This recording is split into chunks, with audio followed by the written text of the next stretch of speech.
Hello everybody, good morning from Germany and the Sachsenring as we get set in a few minutes time for the first on-track session of the weekend for the DTM free practice one coming up. 45 minutes of on-track action with another session to come this afternoon before tomorrow we go qualifying and racing for the first time. Just about ideal conditions here, 23 degrees the air temperature, and it's almost identical in terms of the track temperature at the moment, though that will rise as the day wears on.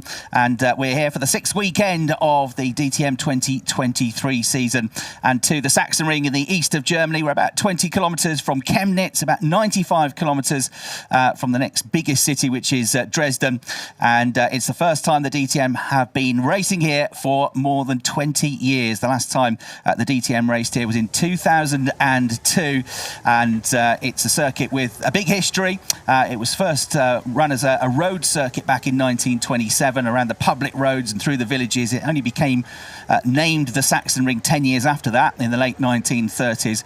And we are right in the middle of a residential area. The town and the residence buildings almost surround the outside of the circuit, which in itself is within a business park. You can see over on the other side of the circuit there from the view, it's big open fields. It's a lovely part of Germany, but the very unusual setting for a racetrack in a way, because racetracks are normally out in the middle of nowhere, but this one is right in the middle of a town. It's a unique track. It's a very undulating circuit, and one which will very much test the drivers in one way, because it's anti-clockwise. It's the second race weekend on the trot where we've had an anti-clockwise circuit, which tests the other side of your neck muscles as a racing driver.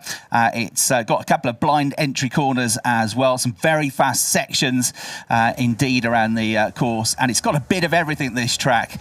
It is a fantastic place. It's the first time I've been here for about 8 or 9 years, and only the second time I've been here, but I love coming here. It is a brilliant track, just something, a bit of a hidden gem, this one, I would say. If you're outside of Germany, the Sachsenring is probably not one of the top 3 circuits you would name if you're asked to name a German famous race circuit, but it's brilliant, this place, and I think it's going to give us some great racing. So for a lot of the DTM drivers, this will be a new adventure. Many of them will have past experience racing here in things like Porsches and GT Masters last year as well, not least Marvin Dienst, who was a winner here 12 months ago in the GT Masters Championship, and Lauren Heinrich, a double race winner here on his way to the Porsche Carrera Cup Deutschland champion last year. Also have the lap record here. So there are drivers that know the circuit, and they were here testing around about a week ago as well to get their eyes in and get their some idea on the setups of the cars. Although that session was interrupted by quite a heavy rainstorm in the middle of the day. I don't think there's any threat of that here this weekend, though. So it's the 6th weekend of the championship, and getting into the crux of it now, and getting into the point where we need to start looking at the difference between points and who might drop out of the championship race at the end of the weekend. But Mirko Bortolotti with a great weekend last time out, a win and a second, moving into the championship lead. Thomas Preining having a nightmare weekend by his very high standards this year, dropping to second place. 7 points, though, is all that separates the pair of them. You got Ricardo Feller, who's been super consistent. He got another podium last time out the Lausitzring there in 3rd place. So those 3 drivers all within a race win in terms of points of one another. And Sheldon van der Linde, the defending champion, certainly not out of the running either, although he didn't have a mega weekend, it has to be said, at the Lausitzring. Got points in both races, but 5th place was the best he could manage. And Lucas Au is the one who's been absolutely marching up the championship table in the middle part of the season. After a steady, slowish start, he's got better and better with each race weekend, on the back foot after missing a lot of pre-season testing due to his early season accident, and he certainly shouldn't be ruled out either. 94 points, only 44 points adrift. And you can get 25 points for each race win. You can also get 3 points for qualifying on pole position each day, so there's still 56 points up for grabs in each of the next 3 race weekends. So that's the championship scenario, and the car's about to head out onto the track for 45 minutes of free practice. And before we hear the engines rev into life, let's introduce you to the voices that you'll be hearing from this weekend. My name's Chris Hartley, and alongside me in the commentary box here, which is brilliant because it's literally, what, 20 metres, less than 20 metres from the edge of the circuit, right next to the start-finish line. We've got a great view of the pits.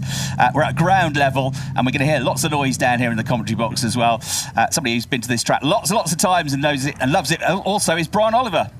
Good morning, Chris. How good is it to be here? I've been coming here for GT Masters for the last few years, but coming here for DTM, the excitement is on a whole new level. This is a wonderful circuit, one of my personal favourites in the year. Such an unusual track, lots of undulation. One of the big headlines this weekend will be tyre wear. It is a track that eats tyres for breakfast, dinner and tea. It is certainly an issue, has been over the years, and of course the car's running in an anti-clockwise direction as well, does all sorts of interesting things with the driver's necks. But with the weather conditions set to be perfect over the weekend, it is going to be a great weekend of racing. I think weather conditions are also going to be a headline. They certainly were at the Sachsenring when we were last watching DTM, which was about 3 or 4 weeks ago. Conditions very similar here, and I think heat exhaustion is also going to be another headline as we head through this weekend. Yeah, perhaps not quite as hot as the Sachsenring, but we saw drivers really struggling as they got out of the cars. Some of the new cars for this year have less efficient air conditioning and airflow than previous models, as we found out. So yeah, drivers really having taken a long time to rehydrate and catch their breath after 2 long races at the Sachsenring. Mirko Bortolotti exhausted after his second place, then his first. He had to work hard for both of those results. Jack Aitken getting his first win, and Emile Frey Racing's first win, and Ferrari's first win of the season at the Sachsenring as well. You're absolutely right about tyre wear, Brian, because this is one of the circuits, and it's not always the case, but it's one of the circuits this year where they do get, for Saturday and Sunday, the full allocation of 4 sets of brand new Pirelli slick tyres. Some circuits it's only 3, but they'll get 4 sets to use for the 2 qualifying sessions and the 2 races. And really that's partly because of the surface, which is a little bit abrasive, but also there's some quick corners here, aren't there?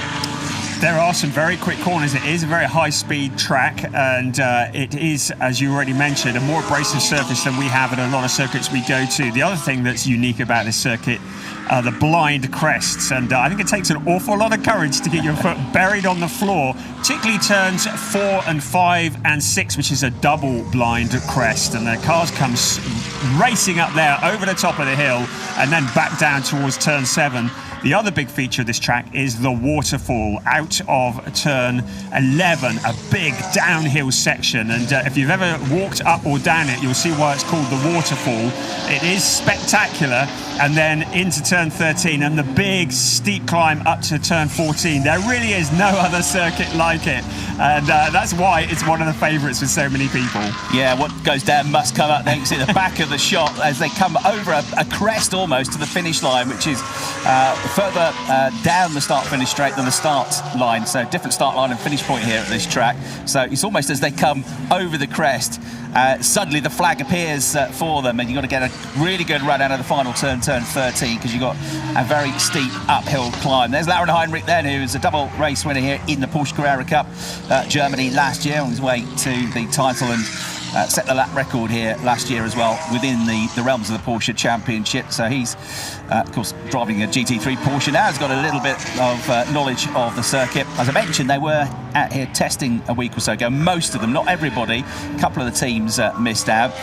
Maro Engel set the fastest time in the number Mercedes, the Landgraf run car, with a 1:17.6, which was 0.2 quicker than Raffaele Marciello had set in the previous weekend and broken the lap record. So it's not an official lap record because it was a private test, but shows that the pace was very good for the Mercedes. And Lukas Stoltz and Lucas Auer and Arjun Maini joined him at the top of the times as well. So the Mercedes going really well here.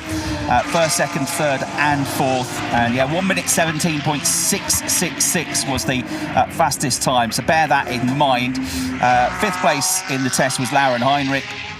And well, they share a car. Lauren Heinrich and Engin Guen shared the Lauren Heinrich number 75 car, so they were sharing cars. I think Jack Aitken and Thierry Vermeulen were sharing Thierry's car as well, so not all the cars were here, but most of the drivers were here. So that was the best Porsche in fifth. Kelvin van der Linde was the best Audi, sixth quickest in the session a week ago. We don't know what the Lamborghinis were doing, or the SSR Performance Lamborghinis, because they didn't run transponders, interestingly, so none of their times showed up. We had Franck Pereira, Alessio Deleda, but we didn't have Mirko Bortolotti. Now, he was scheduled not to be here anyway because of his commitments with Lamborghini as a factory driver developing the hypercar.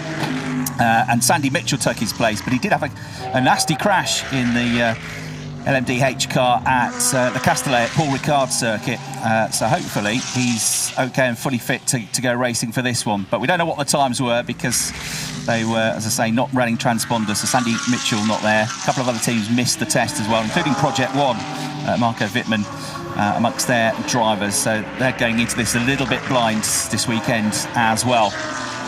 So they'll build up the speed and see what sort of times we get down to in this session. They won't just be going for out-and-out pace. They'll also be trying to set the cars up, set the cars up for longer runs, get an understanding of how the tyre wear and the tyre issues might be a factor here, and just tune in and run through a few system checks in this first practice session. The times don't mean a great deal because they'll get quicker. They'll run newer rubber when we get to qualifying tomorrow. But it's always interesting to see how it all stacks up. And Lauren Heinrich has set the first kind of half-decent time with the 1 minute 19.517. Yes, Lauren Heinrich, as you already mentioned, it was quite the party last year. He won both races in Porsche Carrera Cup Germany, in so doing clinched the championship as well.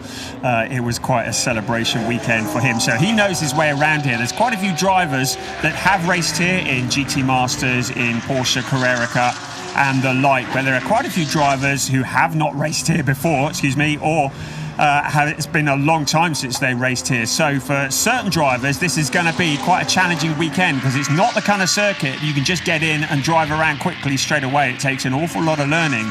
So those drivers that maybe haven't come through GT Masters or Carrera Cup have got their work cut out, and they need every minute of this practice session here this weekend, and certainly today, the 2 free practice sessions, to get the grips with this circuit. So what you're saying, Brian, is this weekend it could mix things up, as if we needed things to be mixed up this year? Yeah, it really could. And of course, with Mirko Bortolotti, he does know his way around here because he has raced here in GT Masters. But of course, he's going to be carrying a success penalty in race 1 tomorrow as well, as a result of his win at the Sachsenring. But yes, I mean, every weekend so far, we've seen a mix-up in the championship. It always feels like you think, oh, we've got a clear favourite in the championship, and then we leave the weekend and it's all switched around. So I think this is the kind of circuit that could mix it all up. The one thing I would say about this circuit is the gravel traps are very deep and they're very close to the track. You can see that one there on turn 1. And when the cars go into the gravel trap, they don't come out again. And it is a circuit that doesn't accept mistakes. If the driver is running close to the line and they step over it, you will end up in the gravel trap and you will go no further. And it's going to be something like that. I guarantee it this weekend. We're going to see some big upsets because it is such a tricky track to tame. We saw Jack Aitken getting the fastest lap of the session so far in the number 14 Emile Frey Racing Ferrari. A race-winning Ferrari now, and a race-winning DTM driver, Jack Aitken. He's already had 2 podiums this year. Got his first win at the Sachsenring from pole position, his first pole position as well. So 1 minute 19.181 for the British driver, which puts him 0.3 of a second quicker than Lauren Heinrich. So Ferrari ahead of Porsche. Kelvin van der Linde with a good lap as well. Went second at the time, but he's third now with a 1 minute 19.5. Mirko Bortolotti sending the absolute best first sector at the moment as well. Although he's lost a tiny bit of time in the mid-sector, so he's on a good lap in the Lamborghini. The number 92 car will be coming to the line pretty soon over that blind crest. You've got Arjun Maini has just gone through as well to set his best time of the session in 14th place. Here comes Bortolotti then. Has it been a good final sector? He comes through and it's okay. No, he backed off. It's only 13th place, but he started the lap well, did Mirko, and so hopefully he's all 100% fit. He says he is after the crash they had at the Castellet. On board then with championship contender Riccardo Fella in his second season of DTM, third in the championship standings. With 1 win at Zandvoort, a second place finish last time out at the Sachsenring, so you're right on board with him now. And this really does give you an impression of the undulation on this track, doesn't it, when he's sat right on the ground in one of these cars, Brian? Yes, and Riccardo Fella has done a fair few laps around here, hasn't he? This is a great view as he comes around the circuit now, down the waterfall. This is that stretch of track. Look at that. Right down he comes. That's going to make your stomach go to all sorts of weird places, isn't it? And then it's the hard braking into turn 12. And then it's a really steep climb up in towards turn 14 at the end of the lap. Here he comes up around and then across the start-finish line. And we're going to run the track tonight, aren't we, Chris? Yes. Yes, we are. And you're going to find out how steep turn 14 really is as you come round to get the flag. I was going to say I might go clockwise, but I've got to come back up at some point, I suppose, haven't I? You'd have to go up the waterfall doing it that way.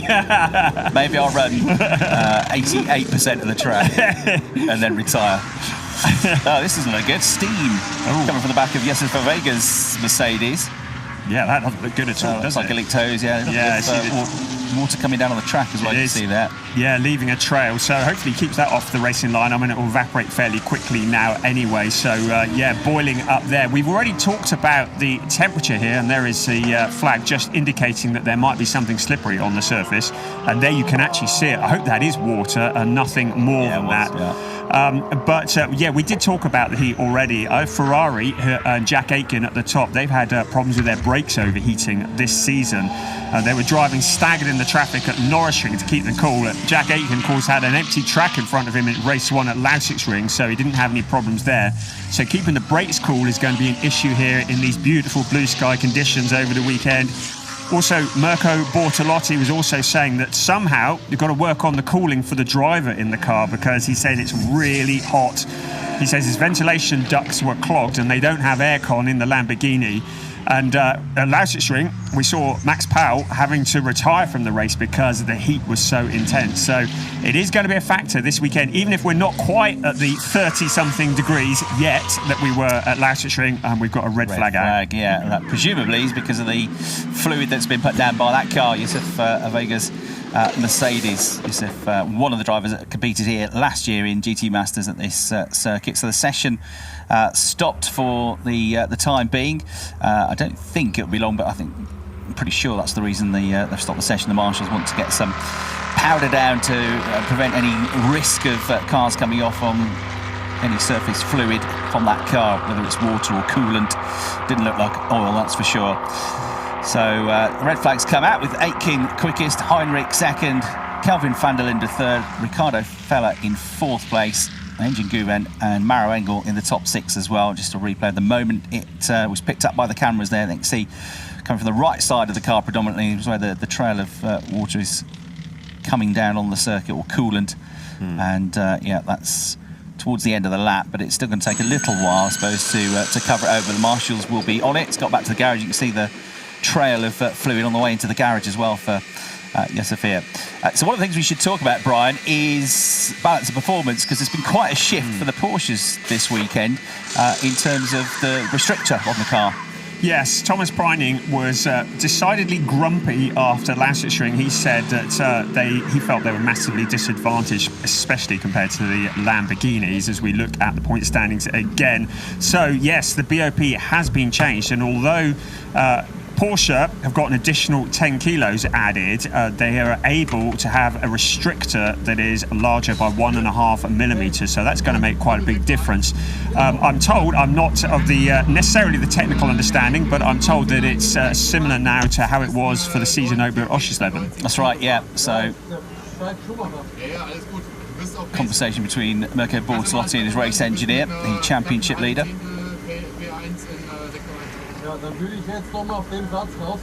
Mirko has been working on his German language skills over the last couple of years to good effect as well. Did better than me.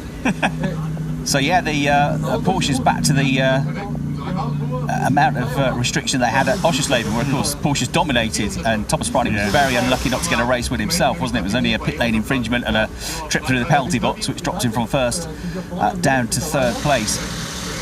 But Porsche's dominated. Porsche led the championship without winning either of the races there at the time, the opening weekend of the season, Team Heinemann. So, yeah, 1.5 millimeters bigger the restrictor, which increases the fuel flow essentially to the engine, which means more power. And what the Porsche drivers have been saying is that they've been losing power as they shift up from second and third gears. So, sort of that shift up, that acceleration, not the absolute start acceleration, but that's where they're missing out to other cars. They feel that's what they've been complaining about.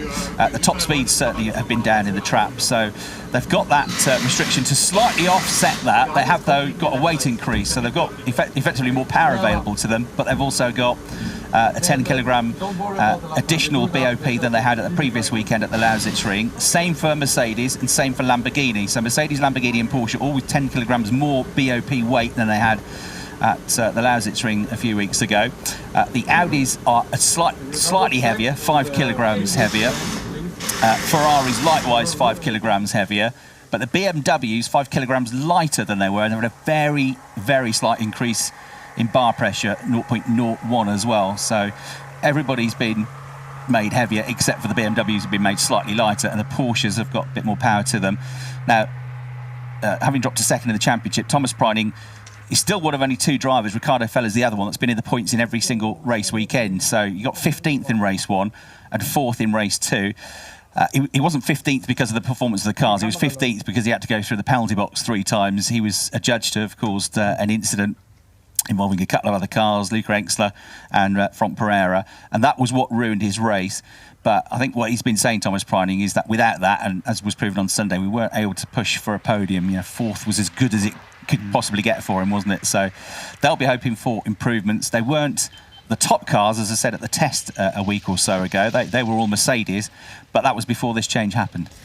Yeah, so you do wonder how close to the chest some of the drivers and teams were playing their cards at the test a couple of weeks ago, none more so than SSR, without running transponders at all, not wanting to show too much. And of course it is possible that we could have a BOP change as this weekend progresses, so there may be an element of drivers not wanting to show too much even in this free practice session. That's a useful little device, isn't it, cleaning the track up.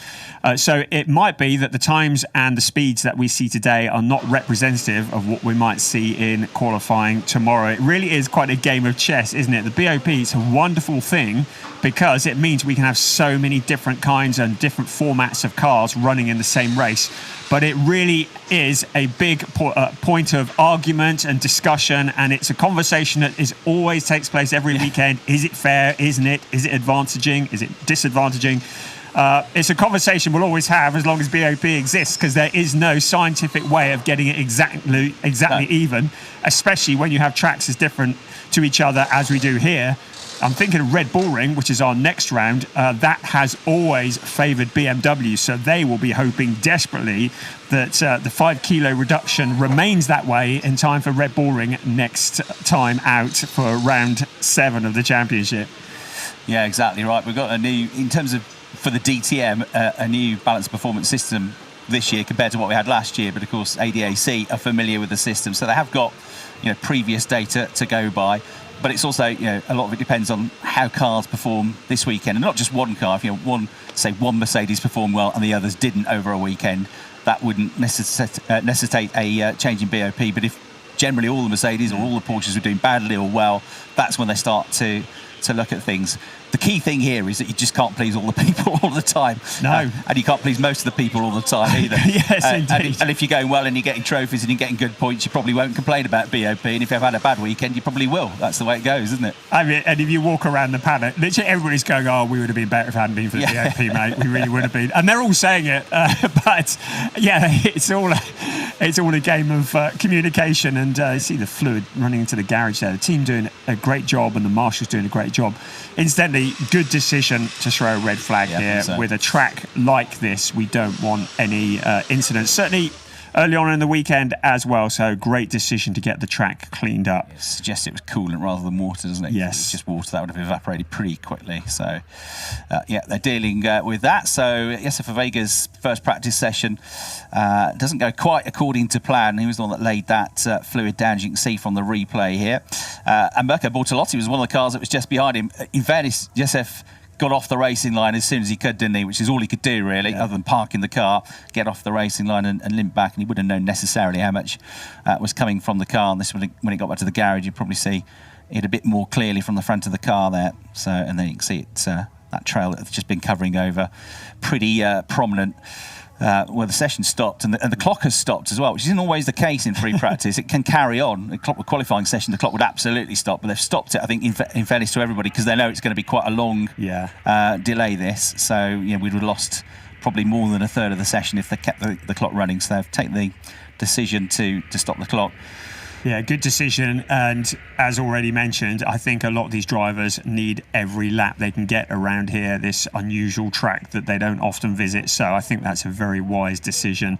I'm hoping that the use of a Vega car is not damaged any more than is what we can see visually. Of course, he had to run it just through those last couple of corners and into the pit lane, and whatever was pouring out of the car may well have run out by the time we got back into the pits, but hopefully there are no issues there, and Yusuf Vega can get back out on track without any further issues. Yeah, Yusuf in his first DTM season racing in GT Masters last year. He's picked up 19 points so far. He's had two top 10 finishes, best result of 8th place actually in the opening weekend at Oschersleben. That remains his best weekend. He's had a couple of retirements, but he's generally been, if not scoring points, just outside the points. So he's had a pretty decent first part of his DTM career. And Yusuf currently 21st in the points in the team Manfilter Landgraf car with the BWT branding and backing on the car for this season. In terms of Mercedes, they've got a good history here because, well, the first DTM race ever here at this circuit was in 2000. So I ran DTM here in 2000, 2001 and 2002. And Mercedes won the first ever DTM race here 23 years ago. Klaus Ludwig took a double race victory at the Sachsenring at the age of 51.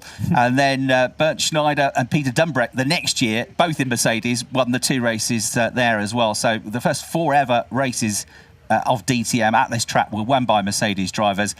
But that then changed in 2002. Laurent Aiello won both races for Team Abt, who will still compete in DTM and are very much fighting for the championship with Ricardo Feller and for the team's championship as well.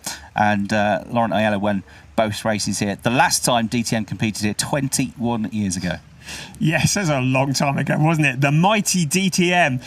It's great to see the name DTM popping up everywhere. I was listening to a Formula One podcast, a great Formula One podcast actually, called the Fast and the Curious, and they were talking about DTM the other day. They talked about Liam Lawson, of course, who is racing at the moment for AlphaTauri and has shown very well. Of course, yes. He's the runner-up in 2021. But it was so good to hear them talking about DTM. The message of DTM is spreading wide. Of course, Alex Albon as well was in DTM. Yeah, race winner as well, yeah. Last year, or year before last. And the mighty DTM spreads its wings. And isn't it great to see drivers who have competed in this championship talking about it, and to hear the words of DTM, the letters DTM, in various things around the world. It's really good to hear. Yeah, it's been great to see Liam Lawson, who's been a reserve driver this year, but getting a chance now to race. Unfortunate, of course, for Daniel Ricciardo, his injury in practice at Zandvoort, and his broken wrist putting him out for a few races. But Liam Lawson stepping in and straight in at the deep end really at Zandvoort, did a pretty good job, and then was just outside the points last weekend as well. So he's getting his chance. Very talented driver, as we saw him coming so close to winning in his one and only season in the DTM with the Ferrari back in 2021. And as you say, Alex Albon came in to compete in DTM for a season as well, where he's sort of been cast out of Formula One racing because he was Red Bull driver at one point, Toro Rosso, then Red Bull, and then did okay, but they have, they're pretty brutal, aren't they, if you don't get what they want from you as a driver at Red Bull in Formula One. So he sort of cast aside, came and did this, and he had never really done any GT racing before, and he was a race winner, and he was competitive.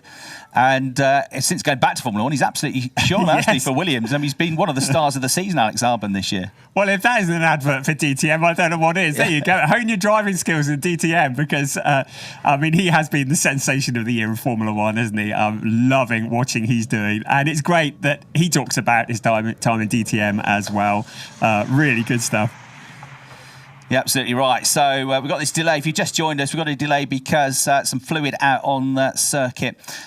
Just about 12 or 13 minutes into the session, Yusuf Vega's Mercedes dropped what we think was coolant around the last last quarter of the lap. So they took the decision to red flag the session and also stop the clock because they recognised it might take a while to do this. There's the stricken car. What it has given, Brian, is the team a bit of time to work on the car yes. without losing any time in free practice, because if we carried on now, they would have been out for the rest of the session. But there is a chance they might be able to get back in for some running towards the end of the session. Yeah, well done, that chap who's almost in the engine compartment there. They're working hard on it. He's just staying in the shade, I reckon. Yeah, get a bit of cool. We should go in there, shouldn't we?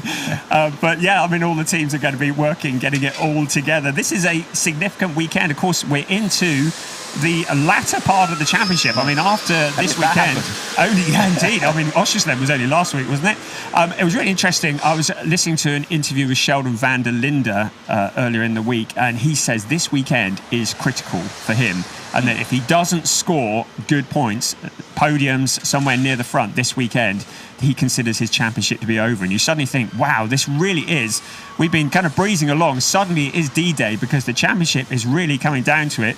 René Rast, another one who is going to have to start playing a supporting role to Sheldon van der Linde if he doesn't score well this weekend. And so many other drivers who are starting to think, oh my word, this championship is getting away from us because we've just got Red Bull Ring and Hockenheim, and then it's Christmas. And it's like, I don't know how that happened, but this is a very significant weekend. And any drivers that do record non-finishes or non-starts, it's going to really hurt them in the championship. It's this point where the championship contenders need to be consistently scoring in every single race. That none of them can afford a DNF. Yeah, you could see it potentially being cut after this weekend to maybe 10 or so drivers maximum that still have a mathematical chance of winning the championship. So after this weekend, there'll be 112 points up for grabs. So that's the cut-off. You've got to be within 112 points, the leader, to stay up there. But certainly, the way the season has gone, you know, consistency has been hard for everybody to come by because it's been so competitive. You know, if you're a fraction off it in qualifying on one day, you were mid-grid, and then you've got a battle on your hands in the race because there's nothing between most of these drivers. You know, we've had frequently the top 17, 18 cars covered by less than a second in qualifying, no matter how long the circuit length. So if you're slightly off it, you find yourself battling for, you know, maybe a top 10 finish rather than a podium finish. And that's been the case pretty much for every driver this season. So you can have a sort of mare weekend and, you know, get a 7th and a 10th and think, well, that wasn't great. But, you know, probably one of your rivals, 2 of your rivals, 3 of your rivals are going to have that kind of weekend next time out. And if you bang in a win and, you know, a podium finish like Mirko Bortolotti did, that can suddenly rocket you right back into contention. So, you know, I don't think anybody's going to be out of the running until we get to that mathematical stage, and it's almost certainly going to be Hockenheim, and I hope the very last race of the season, round 16. The last corner of the last race would be nice, actually. This is why I say discount Ricardo Feller at your peril, because the one thing about him is he has been there. He's scored points in every single race this year. And that is why he is riding just 19 points off Mirko Bortolotti's lead. And, of course, Thomas Preining, the only other driver who has scored points in every race. And it's that consistency that sees them up towards the top. But, as I've said it already, said again, this is the track. If any of them is going to catch them out, it's this track. It is so tricky, and they need this practice time, and that's why it's so good they've stopped that clock during this free practice session. Especially here, absolutely. So 10 races so far, 9 different race winners. Mirko Bortolotti became the first driver, the only driver this season to score more than one race win. Finally it happened when he won race 2 at the Sachsenring. So he's had 2 wins, leads the championship. Thomas Preining second in the championship. Ricardo Feller third, and Sheldon van der Linde fourth in the championship. Have all had 1 win apiece. Lucas Auer fifth in the championship. Actually hasn't had a win so far this season. He's had 2 podiums, but surely he's going to be adding his name to the list of winners this season, the way he's been driving of late as well. Yeah, absolutely. Then you got Maro Engel. He's had a win. He's 6th in the championship. Then the other race winners this year, Frank Pereira, that seems a long time ago, the very first race of the season at Oschersleben. He arrived and thought, blimey, this is going to be impressive, isn't it? Got the first ever Lamborghini win in DTM. Got the first win for SSR Performance with Lamborghini, because they'd run Porsches previously last season, and led the championship after the very first race. It's kind of fallen off the rails since then, but he's been one of the race winners. Jack Aitken got his first win, as I mentioned last time out, at the Sachsenring, with first pole, first win, and first win for the team in the championship, and first win of the season for Ferrari as well. So all the brands have now taken at least 1 race win. Christian Engelhardt, who's dropped out of the championship, was one of the winners at Oschersleben, where the Porsches had a great weekend. And Maximilian Powell came in and did a couple of cameo appearances, one of them from the middle of the pack to a race victory at the Nürburgring on a wet track as well. So 9 different winners, but 8 different drivers from the 10 sessions qualifying on pole as well. and 16 different drivers on the podium so far this season. So if that's not competitive, I don't know what is. That's wonderful stats, that is. You're talking about Franck Barrera. Of course, he's got a 5-place grid drop after his collision with Clemens Schmid in race 2 at Sachsenring, hasn't he? And is having to play very much a supporting role to Mirko Bortolotti's championship challenge, which I'm not entirely sure they're on each other's Christmas cards list, so is probably going to hurt even more. Mirko Bortolotti, of course, Riccardo Feller had that epic back. How good was race 2 at the Sachsenring? Mirko Bortolotti said afterwards that he parked the bus. I thought that's a wonderful expression. He positioned his car because Feller was quicker, but he put that Lamborghini exactly where he needed to on the circuit at the Sachsenring. That was the quickest hour of the year as far as I was concerned, because we were just glued to that battle that went on and on. The heat, the exhaustion, and everybody up against the elements, and it was that fight for the lead, which was wonderful, wasn't it? You say quickest hour of the year. Mirko Bortolotti said it was the longest hour of his life. He actually say he had Riccardo Feller almost. He was towing him around, wasn't he? I mean, yeah. He might as well have been a caravan on the back of the Lamborghini. They were just joined at the hip all the way through the race. And it was, even though there wasn't an actual overtake for the lead of the race, it was, as you say, just glued to the television watching that, because it was two drivers going absolutely flat out. It was one driver trying to attack, trying to find a way through, and another driver with what I think was a masterclass in defensive driving, because Mirko Bortolotti didn't fall into that trap of over-defending, did he? And blocking and causing himself to slow up. He was still quick, and he just put the car in the right places, and he just had enough speed down the straights to be able to keep the Audi behind him. Because coming out of the final 2 turns, actually, almost every lap, that Riccardo Feller looked like he was going to line up a move, and he could never quite get there into turn 1, could he? No. Sorry, apparently he said that he was inhaling the fumes from Bortolotti's exhaust, because it was pointed directly at the driver behind the exhaust in that Lamborghini, and for the entire hour he was inhaling the fumes. So I'm not surprised. He probably looked a little bit green when he got out of the car at the end of that. But yes, it was just a masterclass in defending, and also a masterclass in trying to hassle the car in front into making a mistake. But also incredibly fair and incredibly clean. Unbelievably no contact at all. Yeah. So, yeah, I don't think it's only, well, there might be a tiny fraction, but it was great. We got, in less than 3 minutes' time, the session's going to get underway. So 11:44, it's just coming up to 11:42. Local time here in Germany and at the Sachsenring. Free practice 2 starts at 3:30 local time, Central European time, and we'll be on air 5 minutes before that. And then tomorrow, qualifying, we're on air at 9 o'clock in the morning, and the session starts at 9:05, 20 minutes of frenetic qualifying for the first race of the weekend, which is ever will kick off at 1:30 for 60 minutes plus 1 lap of racing. Say 20 minutes of qualifying, Brian. Most of the time this year, qualifying's been about 7 minutes long, hasn't it? Because nobody goes out for the first bit. I'm setting my alarm for 15 minutes later tomorrow morning. We're just going to turn up for the last 5 minutes. Having said that, you watch, they'll all be out going hell for leather tomorrow from the first seconds. So don't tune in late, because it might be that the pole time is set early on. But it's going to be an interesting qualifying session, because if you do leave it late, this is the track where you could get a yellow or indeed a red flag in the last couple of minutes. So if you leave it late, you really are running the gauntlet. And I think drivers tomorrow morning are going to need to get out quickly, get a banker in, and then see where the land lies. So how important will qualifying be? I've been here once, years ago. You've been here many times for GT Masters. So tell me about overtaking. Is it possible? Where can you get through? Yeah, I mean, it's very possible. I have to tell you, though, being mid-pack into turn 1 at the start of the race, that is the drama spot. It's what they call a carbon fibre zone, isn't it? Pretty much a hairpin turn. It is, and they compress into that turn 1. I very rarely have I seen a race where everybody gets around that first corner, and then you file around the Castrol Omega turns 3 and 4, and you've got all these blind crests. It's not until you get up towards the kind of the latter part of the circuit, then when you're into the waterfall, you have that big run down the waterfall, turn 12, which is just a kink that's taken flat out, and then into turn 13, the heavy braking. That's where the overtaking opportunities are. And also, you can line somebody up into 13, you can come out of that, so a short, sharp belt up to turn 14, and you often see the challenge into 14 coming out onto the pit straight as well. But it's the latter part of the lap where you get good overtaking opportunities, also into turn 1, but that's the place where we so often see cars in the gravel trap. Yeah, exactly right. So out they all come. The clock restarts. 33 minutes 22 seconds on the clock. Then after that session stoppage due to the fluid drop by Josef Vega's Mercedes, that's still being worked on in the garage. Most of them heading out. Not all of them. The SSR Performance Lamborghinis are all still in at the moment. Although Mirko Bortolotti is about to head down. I think we'll see René Rast, Schubert Motorsport BMW still in the pits. And Patrick Niederhauser, Matthias Drudy, and who else can I see?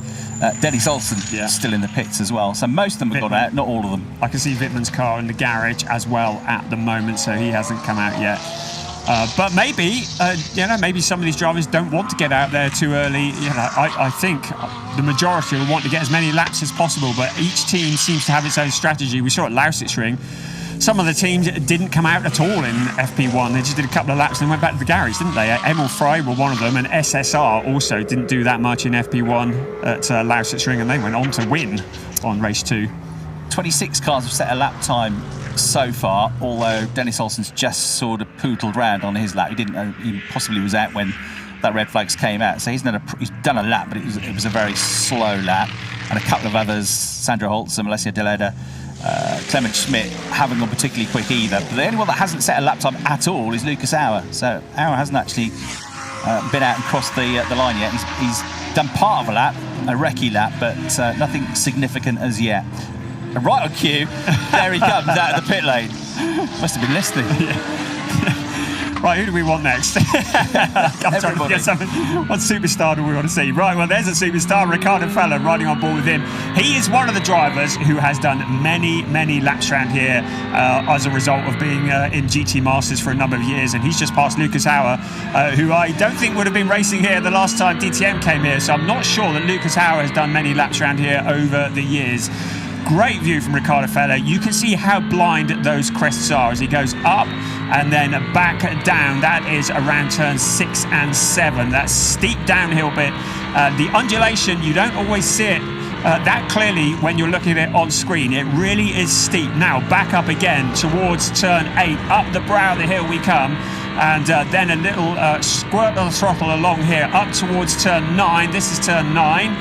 And then it'll be down towards the waterfall and the steep drop once again down towards turn 13. The heavy braking, we often see cars going straight on when they get the braking wrong into turn 13. Then this little short shoot up towards 14 once again. And this is a really steep climb. Once again, another blind crest. If you're waiting for the checker flag, you can't see it till the very last minute. Yeah, now that waterfall or that run down to turn 12, they'll be touching around about 265 kilometres an hour. How about that? Right about 170 odd miles an hour in old-fashioned money. There's the penalty box on the left. So that's coming out of turn 1. So this is new to DTM this year. One of the new rules is that if you are deemed to caused an issue, either pit lane infringement or caused an issue out on track, you can be asked to serve through the penalty box at 50 kilometres an hour.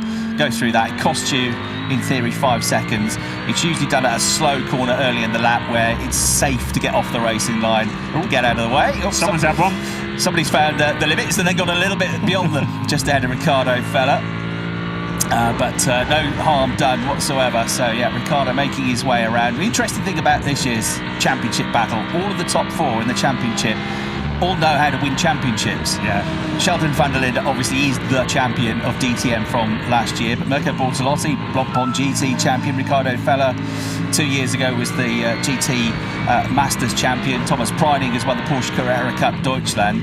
So they are all in a position where they've been here before. They've been in a fight for a championship, or they've been in the championship lead, and that will only give them a big advantage over anybody else that might want to get into that title fight, because they know how to deal with the pressure.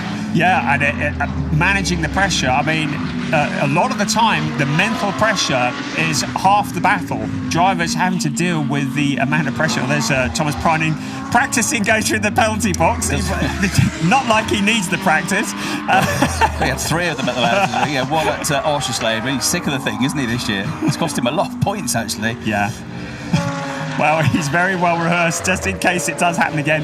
I'm sure it won't. Yeah, so psychologically, holding it all together is part of the battle here. It's not just about the quick cars. So many drivers, it's that mental battle. And you do actually see drivers employing psychologists, racing sports psychologists, to actually help them to handle it. But as you say, with the top 4 in the points all having won championships before, you'd like to think they know how to do it. Dennis Olsen, well, he's won a few races in his time. He should be able to handle the pressure as well, but of course he's not really in the championship hunt this year. Mirko Bortolotti has set the absolute best time in the first sector so far. Patrick Niederhauser, by the way, has gone second behind Jack Aitken, but Bortolotti is on a push lap on this session. The lap divided into 3, so sector 1 takes in turns 1, 2, 3, 4, 5, 6 and 7. It's a fairly long sector, that one. Sector 2 is where the cars spread their wings, going out through turns 8, 9, 10 and 11 into the waterfall, and then the last 2 turns, effectively, turns 12 and 13, a fairly short final sector. So if you get sector 1 right, you're on a good lap. Bortolotti did, and he has. By 71 thousandths of a second, he goes ahead of the Ferrari of Jack Aitken. We're almost into the 118s. Then we'll get a lot quicker than this as the weekend goes on, as we get into qualifying. But a 119.110 on presumably tyres that are a little bit worn.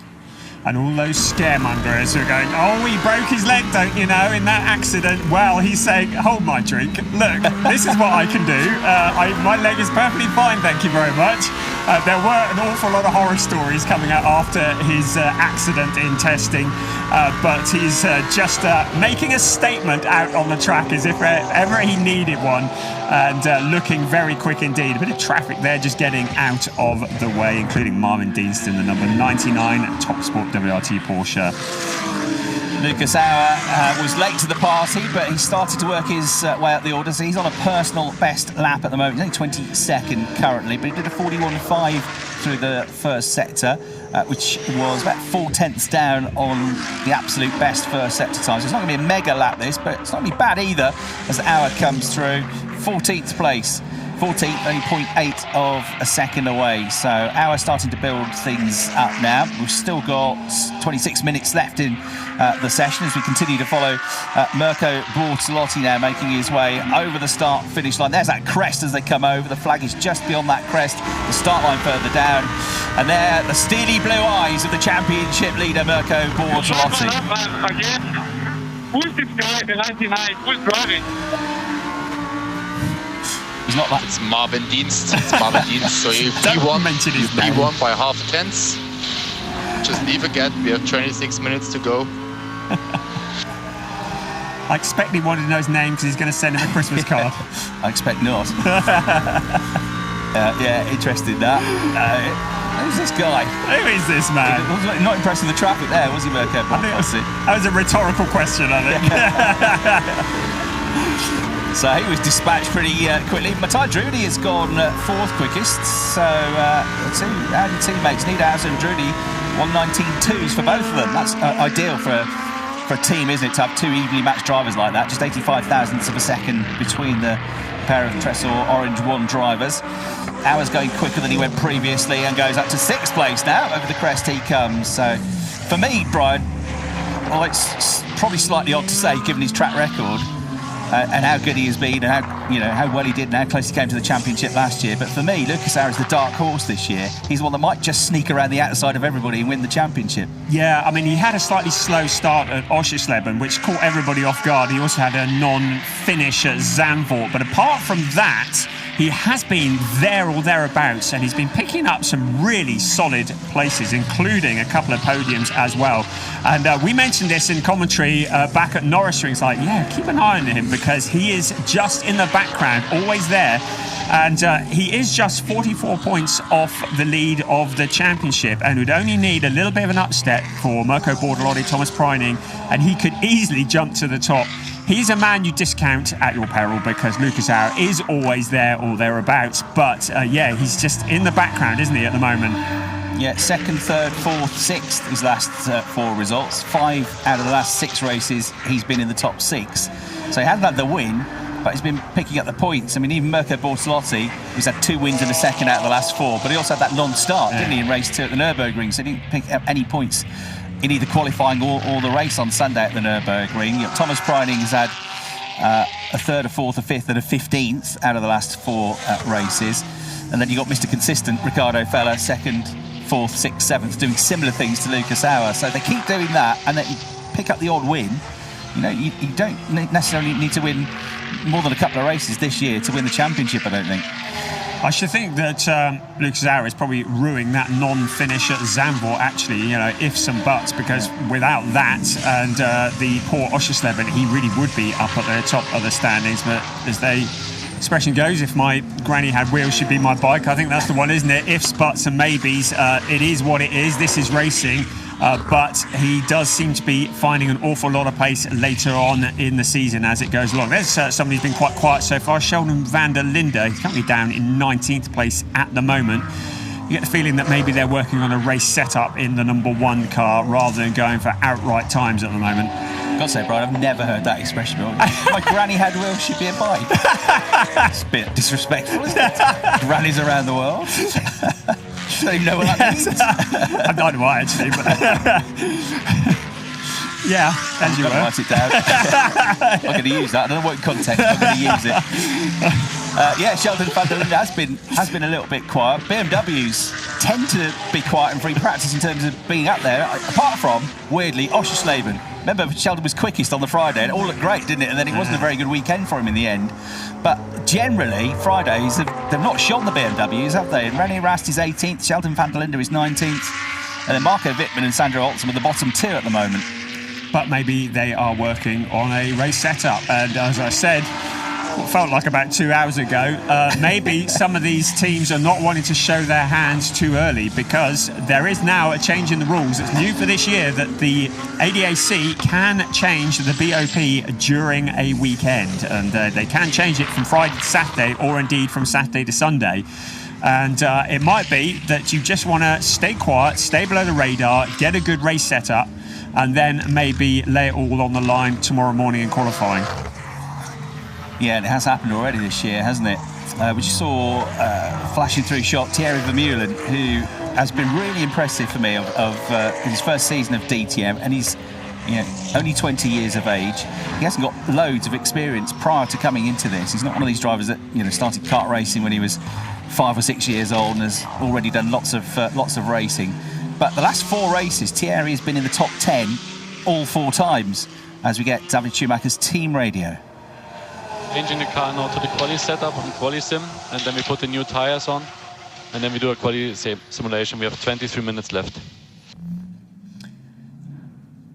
Quite interesting, and I don't think we've got a response from David on that one, that he spoke after the Sachsenring. He says, I think we or I are doing something wrong when warming up the tyres in quali compared to Lucas Auer, and he feels as though he's really struggling with quali. He's got good pace in the race, but he's always starting on the back foot because of poor qualifying, and he feels like trying to get his head around these tyres and how to warm them up is something that he hasn't mastered yet. So it's interesting to hear the team there talking to him about a quali setup, a quali simulation at this stage, because I think this is key to him unlocking this season. It has been a fairly difficult season for him, although he has scored some points. It has been quite difficult, but he pins it down to it's always the qualifying that is catching him out, and he seems to start the day always on the back foot. Yeah, and if you're starting towards the back of the field or 3/4 of the way down the field, you get in trouble, don't you? Yeah. Because that's where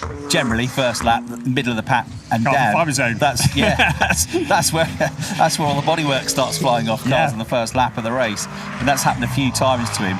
But he's shown definitely at times his race pace. He's good, but his average qualifying is 16th this year, which he does need to upturn. He's one really good qualifying session. Was 4th. At Nürburgring, but that wasn't on a dry track. That was on a drying track. We were spectacular that day, wasn't he? Did really well. And that backs up what he says about getting tyres up to temperature, because on that day, tyre temperature was not the issue. No. It was about mastering the conditions at the time, wasn't it? So that does back up his argument, really. Yeah, got 4th there. 7th at the Lausitzring on Sunday as well.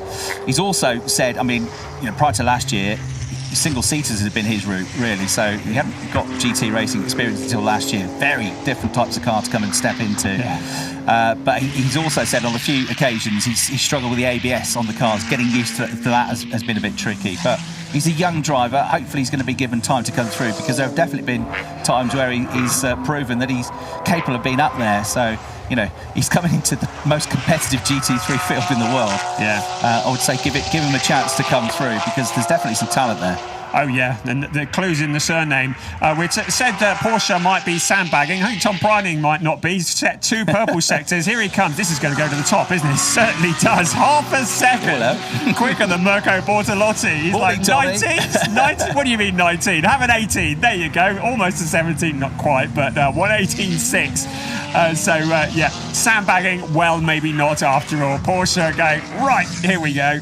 Absolute best in Sector 1, absolute best in Sector 2, absolute best in Sector 3. That's still a second slower than in the private test. Maro Engels 1:17.6 from last week, but qualifying, low fuel loads, brand new tyres, we will almost certainly be into those sorts of times in the 1:17s tomorrow. That's pretty impressive, isn't it, from Thomas Preining, his first proper run. He's about to come to the end of the Sector 1 again, and it's another quick one. He's only 83 thousandths down on his own best Sector 1 time. So Preining now flying through. You can see the track map following him through turn 10 at the moment, coming through Waterfall now at the end of Sector 2. We're about to get his time momentarily, and he's only a 10th down, so he's probably going to be the fastest 2 laps. It might not be quite as quick as the first one unless he really ramps it up in Sector 3, but he's going to have the fastest 2 laps of the session here, isn't he?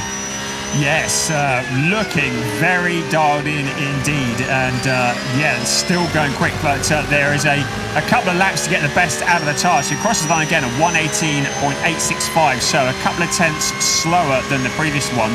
But yeah, I mean, that's looking very rapid indeed. There'll be a couple of people looking over their shoulders at that. Got a fairly clear track as well, because we've got about half the field in the pits, and he's easily the quickest out there at the moment as well. We've got a couple in the 120s, not particularly quick, Tim Heinemann and Sandro Holtzen, but nobody else out there is really pushing it at the moment, apart from Thomas Preining. That's a great view on board with him again, isn't it? And you just hear him just feathering the throttle as he goes up the hill, looking pretty cool and pretty chilled about it all, just staying calm, and wants to carry on his consistent run that he has of picking up points in every single race. Purple again in Sector 1, so the quickest of anybody in Sector 1. You can see how hard he's pushing, can't you? That was right at the edge through turn 8, wasn't it? Right at the curve, the Porsche hopping and skipping. That was commitment from Thomas Preining, 4th in the championship. We talked about dealing with the pressure of the championship battle. I think momentum has a lot going for it as well when you get into the last weekend or 2 of the season. And if you can get that going again, and Tommy's going to be right up there. Remember last year, he was the one with all the momentum going into Hockenheim, the final race weekend, but was unlucky. He wasn't going to have luck or no bad luck, and he got unlucky. He got into that big crash on Saturday. It wasn't anything to do with it. He just got caught out in it, and then suddenly that was it. He didn't race again. Not the only one. He was out for Saturday, he was out for Sunday, and the championship had gone. But you just think if he hadn't been in and around that crash, might have won the championship last year. We'll never know, but he definitely would have had a big chance, because he was carrying a lot of points going into that final weekend at Hockenheim. Yeah, big if. I'm not going to say anything more about Granny there on that one, but I see Thomas Preining, when he gets to Hockenheim this time around, coming out of the hairpin, that's got to play on your mind a little bit. You're going to remember, because that was a mighty impact that they had coming out of that section of the track at Hockenheim, and when he gets there to this year, that will play on his mind for sure. But as you say, the momentum is what he's got. Someone else who's got momentum now is Yusufa Vega, because the team have been working on that car. So well done, Team Landgraf. They've got the BWT Mercedes back together. Clearly, whatever had poured out of the car hadn't done any damage. They've sealed the leak, filled it back up with whatever it was, and he's back out on track. It's going to be his first proper laps of the session. Yeah, so he's effectively only lost about 20 minutes. He would have... we had about 20 minutes or so red flag, didn't we? So he definitely would have got out again if they kept the clock running. But because there was that stoppage on the clock and that delay, gave them enough time to get him back out for a good 14 minutes of running here. So well done, team. Got the car sorted. Yusufa Vega heads back out onto the Sachsenring. So Preining, we saw, did 2. It's kind of what you expect on a push lap and on new tyres. So what we've seen everywhere is that you get about 2.5 laps. You can't quite get the car to the 3rd sector, can you, on that 3rd lap? But you can definitely get 2 quick laps back to back. So he did 2. He was on a quick lap again, but then he bailed and went for the pits. So Preining and Bortolotti, the top 2, both in the pits at the moment. Jack Aitken is 3rd. Patrick Niederhauser is 4th. They're both out on track in Ferrari and Audi respectively. And then the next three, 5th, 6th and 7th, are all in the pits at the moment as well. Vermeulen going well again in 5th. Drude has just gone back out. He's 6th. Maro Engels 7th in the pits. Lucas Auer 8th is on track. Lauren Heinrich 9th is in the pits. And Kelvin van der Linde in 10th place is on track as well. Something worth mentioning this weekend, I hope you don't have to in a way, but it's worth popping into your mind, is that the top 3 in the championship, I'm told, are all on 2 warnings. Yes. So 2 penalties. And if they get a 3rd, you get a 5-place grid penalty. Yeah, and it's quite easy to pick up a warning, actually. Black and white flags, etc. And grid penalty, that can really put you on the back foot. You really need to be somewhere near the front, particularly in dry conditions, if you want to score. As we see Kelvin van der Linde going purple in Sector 2, the quickest of anybody. But yes, that could be a factor, and that could be a championship deciding factor in the end. It's little things like that that make all the difference. And when you think that Thomas Preining is just 7 points behind Mirko Bortolotti in the championship, that could make all the difference. Good luck from Kelvin van der Linde, second quickest, 1:18.830, just over 2 tenths behind Thomas Preining. So Preining is quickest in that long sector. Sector 1 is double the length of the other sector. Sector 2 is the shortest sector. That's where Kelvin was quickest, and Thomas again in the 3rd sector. Still got the absolute best time through there. In the middle of the lap, the Audi was very impressive, and Ricardo Feller, his teammate at Abt, also looking impressive. Personal best lap this for Ricardo. So Feller is trying to push himself up the order at the moment. He's 9th currently. His first sector time was a 41.3. That's about 3 tenths down on the absolute best first sector. 17.2, another 3 tenths down. So he's probably got 7 or 8 tenths off the pace, is he?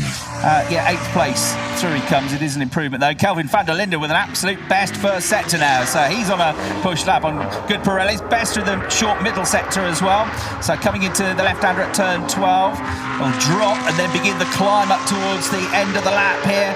Going right out over the curbs. The Abt Audi, the South African, into the final turn at 13. Steep uphill climb now over the crest. Is this going to be the fastest time of the day so far? Probably, definitely. Yes. Only just though, 23 thousandths of a second.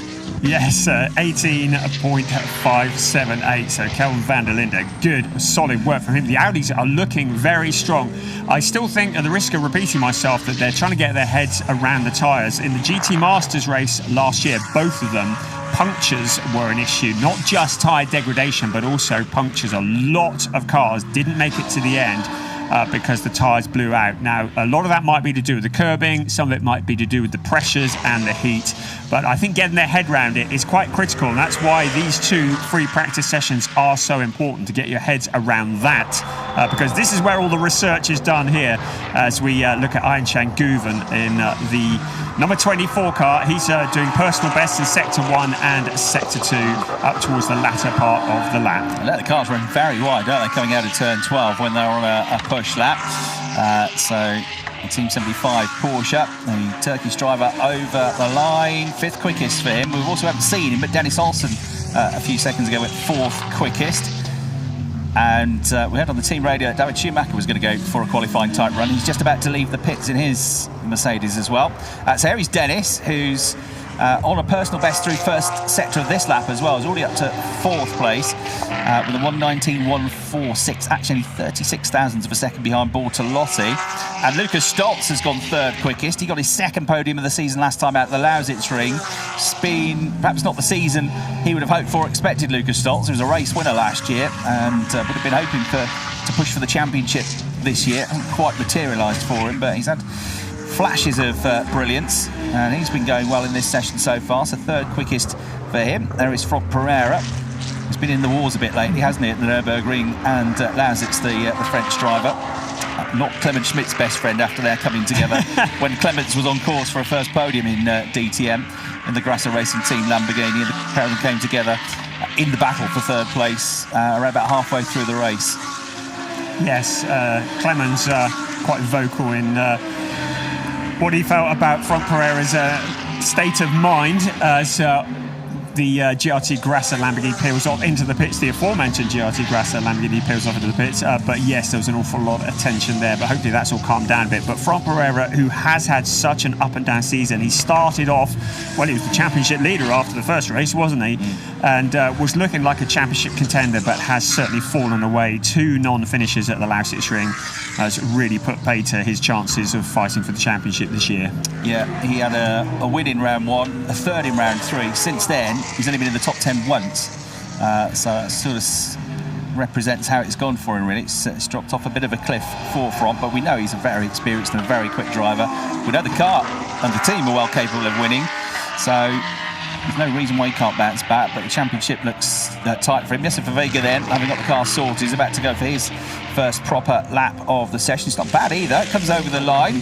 19th, 1.3 seconds away. He's going to get quicker than that, but that was an okay start to the session for the young German driver, Jesse Vega.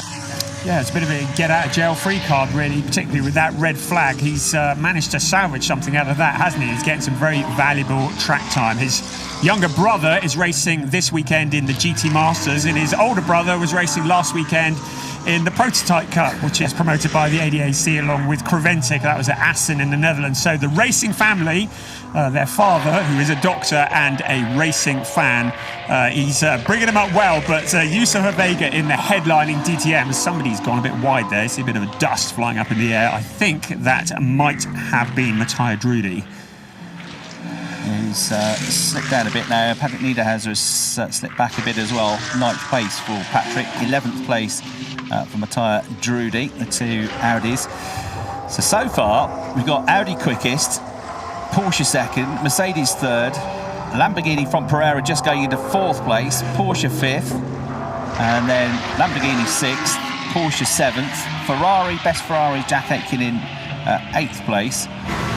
And then Audi and Ferrari, Niederhauser and Vermeulen rounding out the top 10. I didn't mention BMW, did I? René Rast is the best of the BMWs at the moment.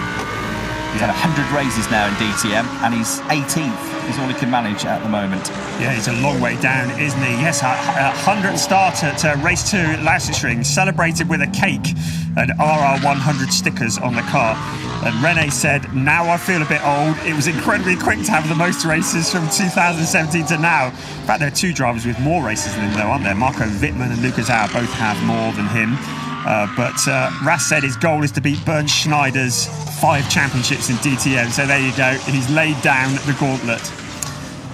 And that was pushing on the Lamborghini and Mirko Bortolotti, just done his best lap of the session before that, to go 3rd at the time. That became 4th, because just behind him on the road was Maro Engel, who went a tiny bit quicker. So Maro Engel 3rd now with a 1:18.729.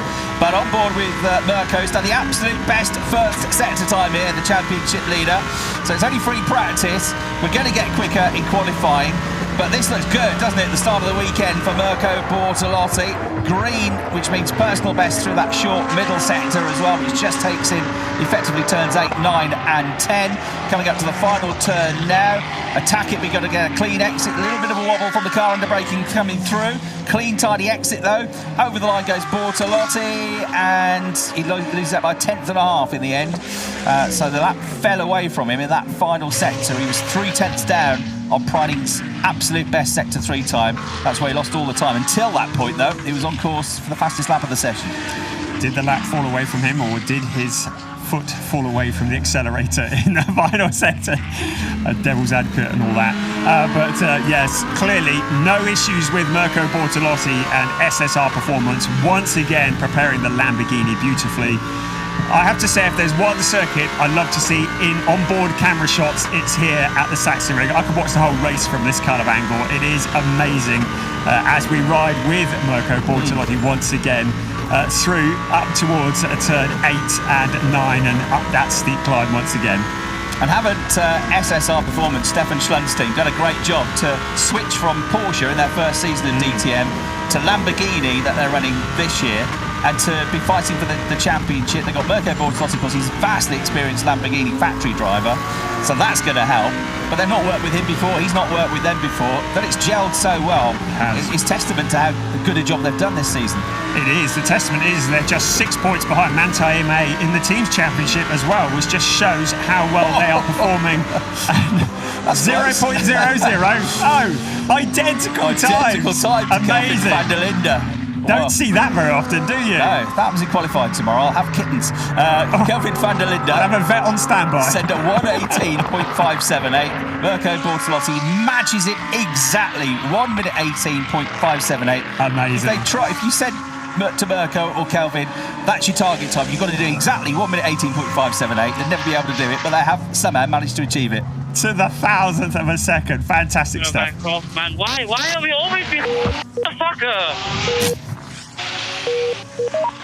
Let's zip it, get some space and go again. Okay.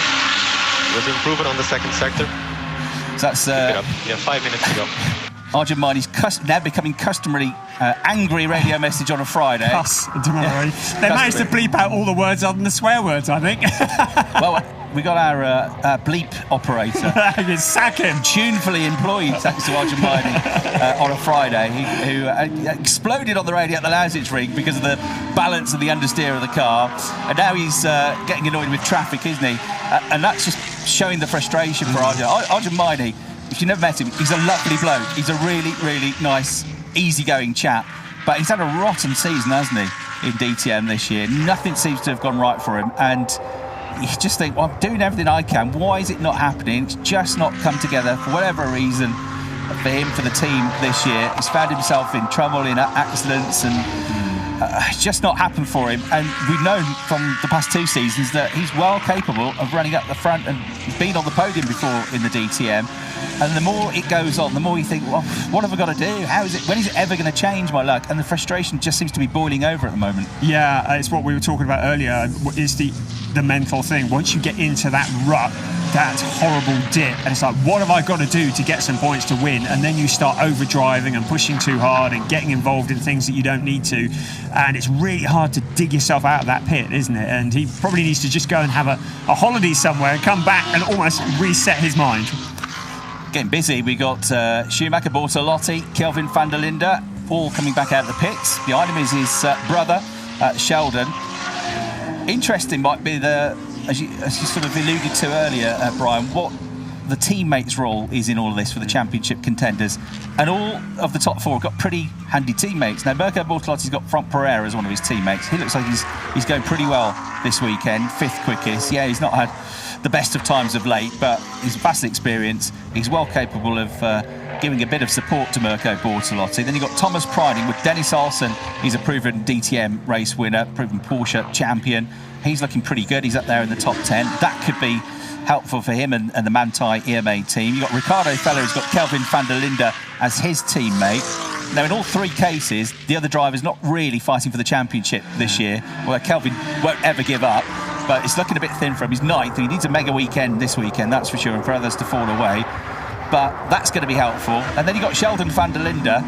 Well, who's his teammate? Oh, yeah, that's right. 3-time DTM champion René Rast. That could be pretty handy as well. So I'm sure his brother might want to help a bit as well, actually. Well, yes and no. Because really, he's got to help Ricardo Feller. That's his really teammate. Has, that's who's paid the wages at the end of the day. But yeah, if there's an opportunity to help both, I'm sure he'd like to do that. Yes, it's a tough role for a driver to take. When you come here, you think you're going to win the championship and you're asked to play the supporting role to your teammate. But that is the way it works in motorsport. It is a team effort, not just the 2 drivers, but an incredible team who work all-nighters sometimes in the garage to get these cars together, to get them repaired and rebuilt after accidents. Working hard in the sunshine here at Sachsenring as the clock strikes 0. Yeah, first free practice session, a rather elongated session in the end because of that 20-minute or so pause that we had in the middle due to the fluid on track from Yusuf Avega's Mercedes. But well done, marshals, for getting that cleared up. And well done as well to the Landgraf team, as Brian said, for getting Yusuf back out there.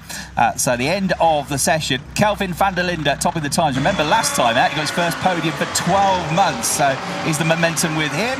There's quite a bit of momentum there with Thomas Priding, a bit too much as he went through the gravel trap. But Thomas Priding right up there at the top of the times for a large part of that session until late on when both van der Linde and then Bortolotti went a fraction quicker than him, but 23 thousandths of a second between the top 3 in free practice 1. That rather sets the tone for the rest of the weekend, doesn't it? And we have a dead heat for first and second. Of course, it's Kelvin van der Linde on account of the fact that he set the time first. But Not holding my breath to that happening again at the top of the timesheets. 2 identical times, 1:18.578. Yeah, mega that. So Kelvin van der Linde, Mirko Bortolotti, the top 2. Kelvin gets the top time, top of the board, because he set the time first. So they both get 1:18.578 seconds. Kelvin van der Linde first, Mirko Bortolotti second, Thomas Preining 1:18.601 in third place, just a fraction behind them as well. Maro Engel, who topped the times in the test here a week ago, fourth place at the best of the Mercedes. Franck Pereira in the Lamborghini fifth, Lucas Stoltz in sixth place. Arjun Maini, despite the frustrations, ended up seventh. That was all right. Dennis Olsen in eighth, Ayenjin Guen in ninth, and Jack Aitken, a winner last time out of the Sachsenring, in 10th place here for free practice 1 of the DTM. We've got another 45-minute free practice session coming up at 3:30 this afternoon as we build up to the race weekend.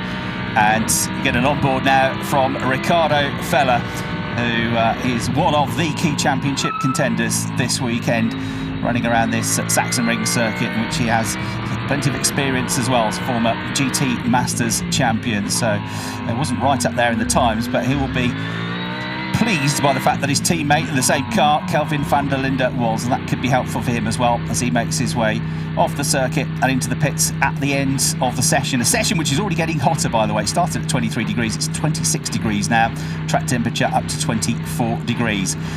So that brings us to the end of free practice 1 here at the Sachsenring. 3:30 this afternoon, we've got free practice 2 local time, and we will be on air 5 minutes before that to give you the build-up. There's the graphic then for Kelvin van der Linde, Mirko Bortolotti. Take a photo, exactly the same lap times. Thomas Preining a whisker behind in third place. Maro Engel fourth, Franck Pereira fifth, Lucas Stoltz in sixth. And then Arjun Maini, Dennis Olsen, Ayenjin Guen and Jack Aitken also in the top 10. Just over half a second between all 10 of them around the 3.6 kilometre long Sachsenring circuit, which we're here at the first time with the DTM for more than 20 years. So Kelvin tops the times. As I say, he won't have given up his hopes of the championship either, and he'll be delighted off the back of that first podium in 12 months, last time out at the Sachsenring. He said from now on, he's just going to enjoy every moment because he knows that sometimes you can go through a bit of a lean spell. So when there are good times, he said, I'm really going to appreciate them now. So a smile on his face, hopefully, for the rest of the weekend and the rest of the season for Kelvin van der Linde. And there you can see, as is often the case in DTM, 19 cars covered by less than a second here at the Sachsenring, and we're only in free practice. Wait till they all really get going in qualifying 1 tomorrow morning. So there, the rest of the session. The Project 1 BMWs didn't do a great deal of running, and not very quick lap times either for Sandro Holzem and the 2-time champion Marco Wittmann. That was one of the teams that missed the test here last week, so presumably they'll want to get out there and get a lot of running in free practice 2 to get themselves into a situation where they can compete for a good time in qualifying tomorrow morning. So there then, the 27 cars that all took part in free practice 1 here at the Sachsenring. Hope you've enjoyed our coverage of the session. From Brian Oliver and me, Chris Hartley, thanks very much for your company. Bye for now.